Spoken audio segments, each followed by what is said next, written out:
Assalamualaikum warahmatullahi wabarakatuh. Kali ini kita akan bicarakan tentang buku ini. Buku tebal berjudul Sociology Canadian Edition. Bukunya cukup tebal.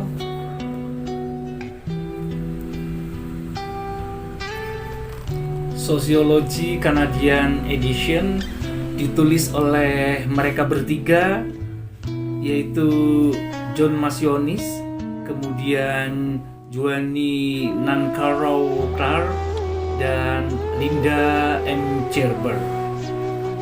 Sociology Canadian Edition. Buku ini cukup tebal, jumlah halamannya ada 709 halaman dan membahas tentang sosiologi.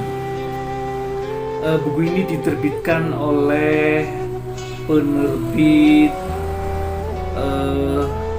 Prentice Hall Canada, Starborough, Ontario, Kanada. Tetapi buku ini juga diterbitkan dalam edisi bahasa Inggris di beberapa wilayah negara, termasuk di dalamnya di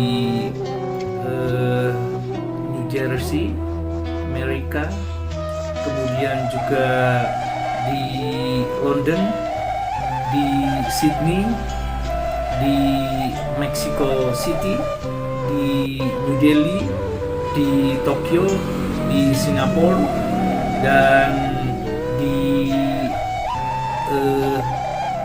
Rio de Janeiro. Buku ini diterbitkan pada tahun 2004. Kajian-kajian tentang sosiologi memang dibahas di beberapa perguruan tinggi, ya, di berbagai perguruan tinggi di dunia, dan buku ini memuat kajian tentang sosiologi dalam beberapa bagian. Part pertama misalnya membicarakan tentang the foundation of sociology, yaitu dasar-dasar sosiologi. Kemudian part kedua tentang foundation of society, dasar-dasar masyarakat atau kemasyarakatan. Kemudian part yang ketiga social inequality, yaitu ketidakmerataan sosial. Dan part yang keempat social institution, yaitu institusi sosial. Dan yang kelima social change, perubahan masyarakat, perubahan sosial. Dari bagian-bagian ini ada beberapa bab yang membahas tentang keseluruhan bagian-bagian tersebut. Antara lain, bab pertama membahas tentang the sociological perspective, perspektif sosiologi. Kemudian sociological investigation. Kemudian bab ketiga tentang culture. Kemudian yang keempat society. Kemudian socialization. Kemudian social interaction and everyday life.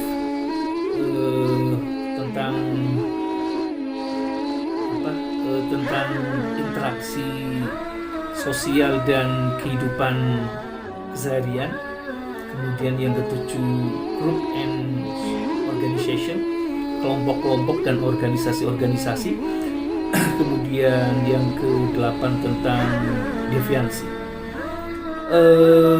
Kemudian bab ketiga misalnya membicarakan tentang social inequality, membahas tentang yang ke-9 tentang social stratification, stratifikasi sosial.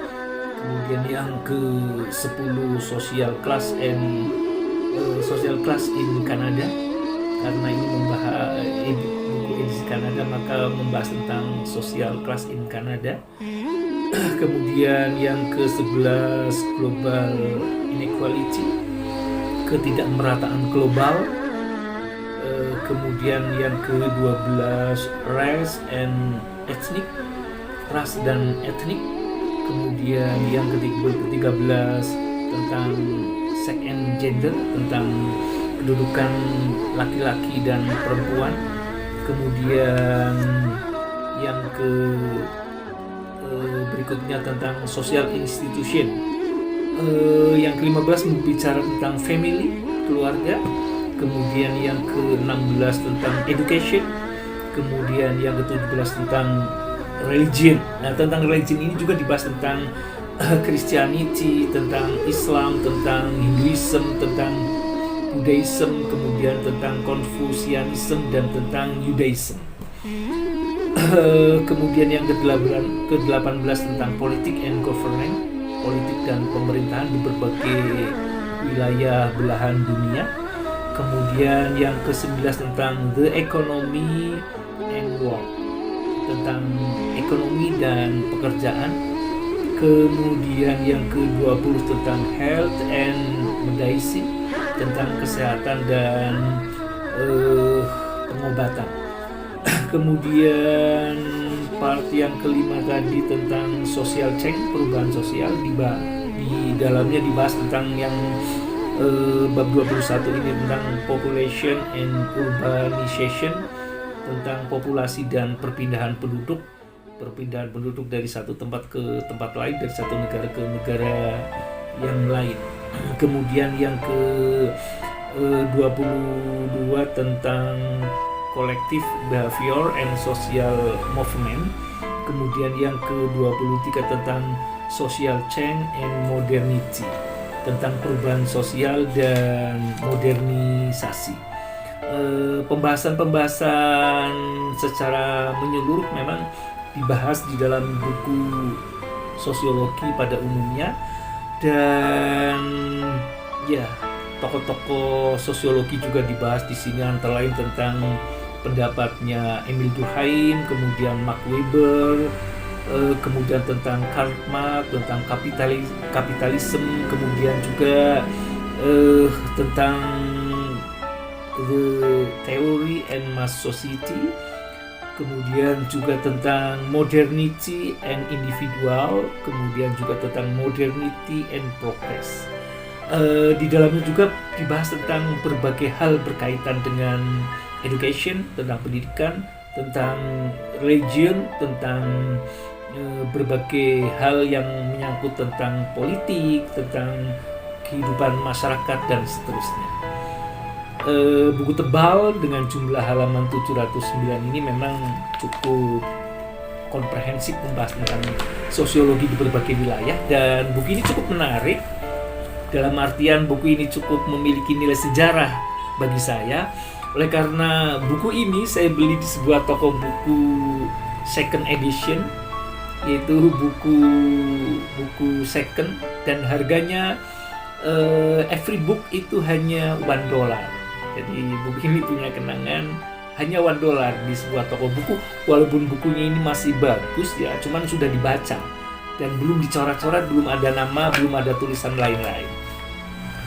Buku tebal ini saya beli dengan beberapa buku judul yang lain itu di sebuah toko buku di McGill University, Montreal, Kanada pada tahun 2006, di mana saya sempat berada di McGill University, Kanada.